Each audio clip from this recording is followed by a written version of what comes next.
जय Hind friends, welcome back to your channel. स्वागत है एक बार फिर से आपके अपने इस यूट्यूब चैनल पर। कैसे हो आप सब? आई होप आप सभी अच्छे होंगे, स्वस्थ होंगे और आपकी पढ़ाई भी अच्छी चल रही होगी। जैसा कि आप लोगों ने थंबनेल में देखा होगा कि ये पार्ट 2 है भारत एवं विश्व के भूगोल का, और ये वो प्रश्न है जो एसएससी एमटीएस 2022 में आपके पूछे गए थे। इसमें हम लोग विश्व के या भारत के भूगोल के सभी महत्वपूर्ण क्वेश्चन कवर करेंगे इस सीरीज में। तो एक पार्ट इसका हो चुका है जिसमें 20 नंबर तक क्वेश्चन हम लोग कर चुके थे, और आज से हम लोग करेंगे 21 नंबर से। देखते हैं पहला क्वेश्चन क्या लिखा हुआ है, यानी 21 नंबर लिखा है, निम्नलिखित में से किस पवन का संबंध अत्यधिक ठंड और शुष्कता से है? फिर से पढ़ लीजिए। लिखा है, निम्नलिखित में से किस पवन का संबंध अत्यधिक ठंड और शुष्कता से है? पहला लिखा है व्यापारिक पवन है, दूसरा लिखा है पछुआ पवन है, तीसरा लिखा ध्रुवीय पूर्वी पवन है और चौथा लिखा है मानसूनी पवन है। तो इसका ऑप्शन सी सही हो जाएगा, यानी ध्रुवीय पूर्वी पवन है। यानी पवन जिसका संबंध अत्यधिक ठंड और शुष्कता से है उसको कहते हैं ध्रुवीय या ध्रुवीय पूर्वी पवन है। नेक्स्ट क्वेश्चन देखिए 22 नंबर लिखा है, नेपाल भारत के निम्नलिखित में से किस राज्य के साथ अपनी सीमा साझा नहीं करता है? पहला लिखा पश्चिम बंगाल, फिर लिखा है सिक्किम, फिर लिखा है बिहार और फिर लिखा है मणिपुर। तो कौन सा हो जाएगा इसका ऑप्शन? ऑप्शन डी सही हो जाएगा, मणिपुर। उस दिन हमने मैप बना के इसके पिछले वाले यानी लेक्चर 1 में हमने आपको बताया था नेपाल। अगर चाहते हो तो फिर से समझ लीजिए। देखो इसका जो मैप होता है इंडिया का कुछ इस टाइप से होता है, ध्यान से समझना। इंडिया का कुछ मैप इस टाइप से होता है, ठीक ऐसे लगभग बनाने का प्रयास किया जा रहा है। ठीक, लगभग ऐसे, थोड़ा जल्दी बनाते हैं। ठीक, अब मेन क्वेश्चन आपका क्या है ये समझिए। ठीक, इस टाइप से होता है कुछ। ठीक, अब ये है आपका नेपाल, ध्यान से समझो बात को। ये है आपका नेपाल जहाँ हमने एन लिखा है इतना। अब कह रहा है नेपाल भारत के निम्नलिखित में से किस राज्य के साथ अपनी सीमा साझा नहीं करता? पहला लिखा है पश्चिम बंगाल। ठीक, तो पश्चिम बंगाल आपका ये है इतनी जगह में। ठीक, ऐसे यहाँ से होकर ऐसे पतला पतला आया, समझो ये है पश्चिम बंगाल। दूसरा लिखा सिक्किम, तो ये भूटान, ध्यान से समझो। यहाँ पर जो हमने ब्लू कलर से दिखाया इतना, ये है आपका सिक्किम, यानी भूटान और नेपाल के बीच में क्या है? सिक्किम। तो सिक्किम को भी पकड़ रहा है ये, ठीक, टच कर रहा है, यानी इधर पश्चिम बंगाल को भी कर रहा है। और पश्चिम बंगाल के जस्ट इधर ये है आपका बिहार। तो पश्चिम बंगाल में भी टच कर रहा है, सिक्किम में भी टच कर रहा है, बिहार में भी टच कर रहा है, मणिपुर में टच नहीं कर रहा है। तो इसी वजह से इसका ऑप्शन कौन सा सही हुआ था? Option D Manipur. I hope आप बात को अच्छे से समझ गए हो। यदि आप इंडिया का मैप और उसके पड़ोसी देश अच्छे से जानते हो तो आप ये जरूर इस टाइप का क्वेश्चन कर पाओगे, रटना नहीं पड़ेगा आपको।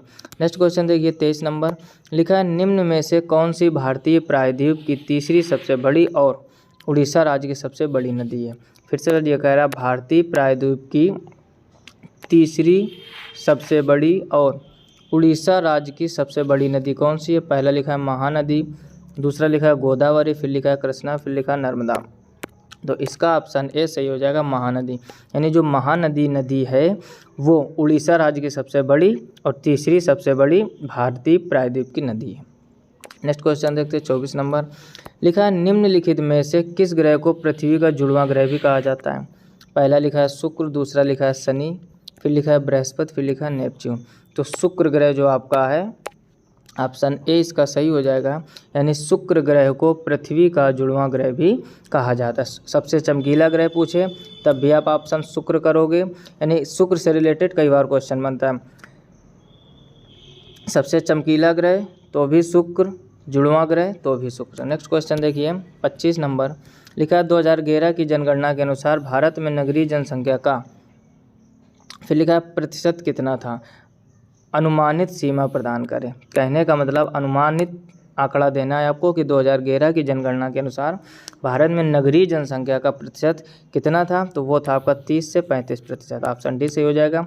देखो 2021 में जनगणना नहीं हुई थी कोरोना की वजह से, वैसे हर 10 वर्ष में आपकी ये जो नगरीय जनगणना होती है यानी जनता की जनगणना, ये हर साल होती है। 2011 में हुई थी, 21 में लॉकडाउन की वजह से नहीं हो पाएगी, अब आगे हर 10 साल बाद ये होती रहती है। ठीक, तो कह रहा है कि 2011 की जो जनगणना थी उसमें नगरीय जनसंख्या कितने प्रतिशत थी? तो वो थी 30 से 35%। नेक्स्ट क्वेश्चन देखिए 26 नंबर लिखा है, कवास थर्मल पावर स्टेशन निम्नलिखित में से किस राज्य में स्थित? जो कवास थर्मल पावर स्टेशन है वो है आपका गुजरात में। देखिए कहीं ऑप्शन दिया गया है तो ऑप्शन सी इसका बिल्कुल सही हो जाएगा। यानी कवास थर्मल पावर स्टेशन कहाँ है? गुजरात में। याद कर लीजिए, इंपॉर्टेंट क्वेश्चन है। नेक्स्ट क्वेश्चन देखिए 27 नंबर लिखा हुआ, भारत में लिंग अनुपात को जनसंख्या में प्रति, फिर ब्लैंक दिया है, पर स्त्रियों की संख्या के आधार पर निर्धारित किया जाता है, तो वो है 1000। ठीक है ना, ध्यान से समझिए, इंपॉर्टेंट क्वेश्चन, सरल भी 6, 7, 8 में आपने पढ़ा होगा। भारत में लिंग अनुपात की जनसंख्या का प्रति 1000 पुरुषों पर देखा जाता है, प्रति 1000 पुरुषों पर स्त्रियों की संख्या के आधार पर निर्धारित किया जाता है। नेक्स्ट क्वेश्चन देखिए 28 नंबर क्वेश्चन लिखा हुआ है, चावल की खेती के लिए खाली स्थान के साथ साथ अत्यधिक वर्षा की आवश्यकता होती है। अब देखिए ऑप्शन क्या दिया गया है। पहला ऑप्शन दिया कम तापमान और कम आर्द्रता, बिल्कुल गलत हो जाएगा। कम तापमान और अधिक आर्द्रता, ये भी गलत हो जाएगा। उच्च तापमान कम आर्द्रता, गलत हो जाएगा। देखो चावल की खेती के लिए आप ध्यान रखो, अधिक तापमान होना चाहिए। क्या होना चाहिए? अधिक तापमान, या उच्च तापमान भी आप कह सकते हो, और अधिक आर्द्रता। ठीक, दोनों चीज़ें अधिक होनी चाहिए, अधिक आर्द्रता। तो इसका मतलब इसका ऑप्शन डी सही होने वाला है, जो नेक्स्ट स्लाइड में होगा। फिर से समझ लीजिए, अगर आपको चावल की खेती करना है तो उच्च तापमान और अधिक आर्द्रता, यानी ये कॉम्बिनेशन बनना चाहिए। उच्च तापमान यानी जो सी का पहला पॉइंट दिया है, और बी का जो आखिरी दिया, यानी उच्च तापमान और अधिक आर्द्रता। तो इसका मतलब ऑप्शन डी की ओर चलते हैं। फिर से समझ लीजिए, चावल की खेती के लिए उच्च तापमान होना चाहिए और अधिक आर्द्रता होनी चाहिए। तो देखते हैं नेक्स्ट स्लाइड में इसका ऑप्शन क्या लिखा हुआ है, उच्च तापमान और अधिक आर्द्रता। ठीक, तो इसका ऑप्शन डी ही सही हो जाएगा। हमने क्या बताया, चावल की खेती के लिए तापमान भी अधिक होना चाहिए और आर्द्रता भी अधिक होनी चाहिए। नेक्स्ट क्वेश्चन देखिए 29 नंबर लिखा है, निम्नलिखित में से किस ग्रह को कोई उपग्रह नहीं? Very very important question. किस ग्रह का कह रहा है कोई उपग्रह नहीं? तो शुक्र का, शुक्र ग्रह का कोई उपग्रह नहीं। सबसे ज़्यादा उपग्रह बृहस्पति के हैं 63, 63, 31 शनि के हैं 31 उपग्रह। ठीक, और यूरेनस के भी हैं।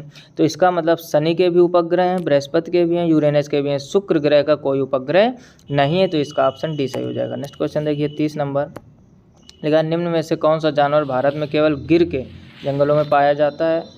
पहला लिखा है एशियाई शेर, फिर लिखा है काला तेंदुआ, फिर लिखा है एशियाई चीता, फिर लिखा है हिम तेंदुआ। तो ये तो सभी जगह पाए जाते हैं, तो इसका ऑप्शन ए सही हो जाएगा, एशियाई शेर। यानी जो एशियाई शेर है ये भारत का एक ऐसा जानवर है जो केवल और केवल गिर के जंगलों में पाया जाता है। तो ऑप्शन ए इसका सही हो जाएगा। नेक्स्ट क्वेश्चन देखिए 31 नंबर लिखा, 2022 तक कितने देश भारत के साथ अंतर्राष्ट्रीय स्थलीय सीमा साझा करते हैं? 2022 तक कितने देश भारत के साथ अंतर्राष्ट्रीय स्थलीय सीमा साझा करते हैं? तो वो थे देश 7। ऑप्शन कहाँ पर दिया गया है? पहला ऑप्शन बिल्कुल सही हो जाएगा। यानी 2022 तक कितने देश भारत के साथ अंतर्राष्ट्रीय स्थलीय सीमा साझा करते हैं? वो थे 7। आई होप आपको ये जानकारी अच्छी लग रही हो। यदि वीडियो को लाइक नहीं किया है तो जल्दी से लाइक कर दीजिए, आपके लाइक से ही हमें मोटिवेशन मिलता है। और कमेंट बॉक्स में कमेंट करके ज़रूर बताइए कि ये भारत और विश्व के भूगोल की सीरीज इसी तरह चलती रहे, जैसे कि हिस्ट्री की हमने करवाई पूरी सीरीज, यानी हिस्ट्री की भी सीरीज चलती रहे, और साथ ही साथ भारत तथा विश्व के भूगोल की भी सीरीज चलती रहे। तो आप कमेंट बॉक्स में कमेंट करके ज़रूर बताइए। नेक्स्ट क्वेश्चन देखिए 32 नंबर लिखा हुआ, राष्ट्रीय जलमार्ग 2 NW2 नदी का, फिर लिखा सादिया धुबरी खंड है। यानी राष्ट्रीय जलमार्ग 2, फिर ब्लैंक दिया, नदी का सादिया धुबरी खंड है। पहला लिखा है ब्रह्मपुत्र, दूसरा लिखा है गंगा, तीसरा लिखा है कृष्णा और चौथा लिखा है सोन। तो किस नदी का? यानी इसका आंसर हो जाएगा पहला, यानी ब्रह्मपुत्र। यानी राष्ट्रीय जलमार्ग जो 2 है वो ब्रह्मपुत्र नदी का सादिया धुबरी खंड है। नेक्स्ट क्वेश्चन देखिए 33 नंबर लिखा है, पश्चिम बंगाल में स्थानीय तूफानों को फिर खालिस्तान कहा जाता है। यानी जो पश्चिम बंगाल में स्थानीय तूफान है उनको क्या कहा जाता है? उनको कहते हैं काल वैसाखी। ऑप्शन 20 का सही हो जाएगा। इंपॉर्टेंट क्वेश्चन है, फिर से पढ़ लीजिए। कह रहा है पश्चिम बंगाल में स्थानीय तूफानों को क्या कहा जाता है? तो उनको कहा जाता है काल वैसाखी। नेक्स्ट क्वेश्चन देखिए 34 नंबर लिखा है, 2011 की जनगणना के अनुसार भारत की कुल जनसंख्या की दृष्टि से उत्तर प्रदेश किस स्थान पर है? तो उत्तर प्रदेश सब लोग जानते हो सबसे ज़्यादा जनता कहाँ रहती है? 24 करोड़ से भी अधिक उत्तर प्रदेश में। तो पहला ऑप्शन हो जाएगा। फिर से पढ़ लीजिए, कह रहा है 2011 की जनगणना के अनुसार भारत की कुल जनसंख्या की दृष्टि से उत्तर प्रदेश किस स्थान पर है? तो भैया ये प्रथम पर है, और प्रथम पर ही रहेगा। सबसे ज़्यादा जनता यहीं पर है, 24 करोड़ से भी ज़्यादा, 25 प्लस हो गई होगी अब तो। नेक्स्ट क्वेश्चन देखिए 35 नंबर लिखा है, निम्नलिखित में से किस दशक में भारतीय जनसंख्या की वृद्धि पर ऋणात्मक थी? ध्यान से पढ़िए। कह रहा है निम्नलिखित में से किस दशक में, दशक का मतलब होता है हर 10 वर्ष, 10 वर्ष के समय को क्या बोलते हैं?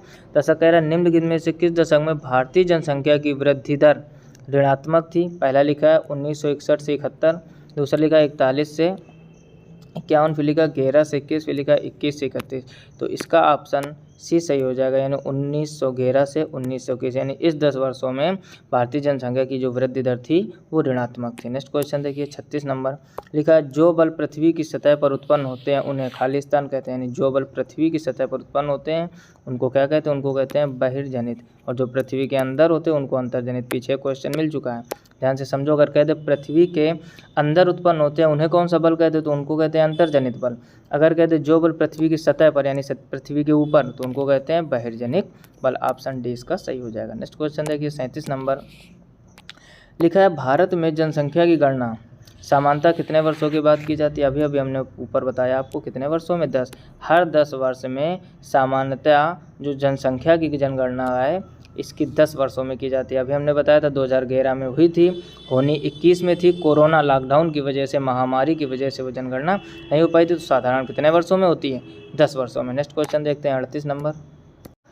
38 नंबर में लिखा हुआ है अंडमान द्वीप समूह और निकोबार द्वीप समूह को एक दूसरे से अलग करने वाला जल निकाय को खालिस्तान कहा जाता है, यानी अंडमान द्वीप समूह और निकोबार द्वीप समूह को जो दूर करता है उसको क्या कहते हैं, तो उसको कहते हैं 10 डिग्री जल संधि। ऑप्शन 20 का सही हो जाएगा, यानी अंडमान द्वीप समूह, ध्यान से समझो, अंडमान द्वीप समूह और निकोबार द्वीप समूह को अलग या एक दूसरे से अलग करने वाले जल निकाय को 10 डिग्री जल संधि कहा जाता है। नेक्स्ट क्वेश्चन देखिए 39 नंबर लिखा है महाद्वीपीय संघति मुख्य रूप से ब्लैंक दिया है एवं फिर ब्लैंक दिया है जैसे खनिजों से बनी है। ध्यान से पढ़िए, महाद्वीपीय संघति मुख्य रूप से ब्लैंक दिया एवं फिर ब्लैंक दिया, यानी 2 धातुएं आपको बतानी है या 2 पदार्थ आपको बताने जैसे खनिजों से बनी है, खनिज लिखा है। ठीक, अब देखो ध्यान से पढ़िए, तो महाद्वीपीय संघति जो मुख्य रूप से है, पहले ऑप्शन सिलिका और दूसरा इसका एल्यूमिना सही हो जाएगा। अब देखो यहाँ पर आप सिलिका सेट कीजिए और यहाँ पर एल्यूमिना। अब पॉइंट पढ़िए, ठीक है, महाद्वीपीय संघति मुख्य रूप से सिलिका एवं एल्यूमिना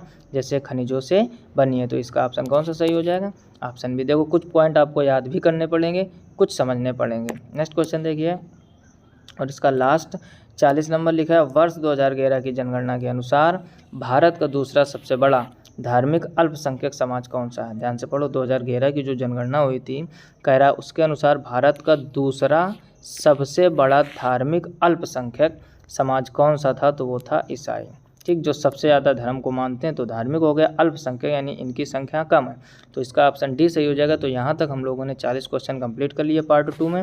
आई होप आपको ये जानकारी अच्छी लगी हो अगर तो वीडियो को लाइक ज़रूर कर दीजिए, दोस्तों में शेयर कीजिए, और आप भी चैनल पर यदि पहली बार आए तो चैनल को सब्सक्राइब अवश्य कर लीजिए, क्योंकि यहाँ पर एसएससी के सभी प्रीवियस क्वेश्चन पेपर का रिवीजन करवाया जाता है और लगभग 1 या 2 वीडियो आपको पर डे मिलते रहेंगे। आई होप आप अच्छे से बात को समझ गए होंगे। मिलते हैं नेक्स्ट वीडियो में, तब तक अपना ख्याल रखिए, अच्छे से पढ़ाई करते रहिए, और कमेंट बॉक्स में कमेंट करके ज़रूर बताओ कि क्या ये भूगोल की और इतिहास की दोनों सीरीज एक साथ चलती रहें। जैसा आप लोग कमेंट करोगे वैसे ही आगे वीडियो अपलोड होते रहेंगे। मिलते हैं नेक्स्ट वीडियो में, तब तक के लिए जय हिंद, राधे राधे।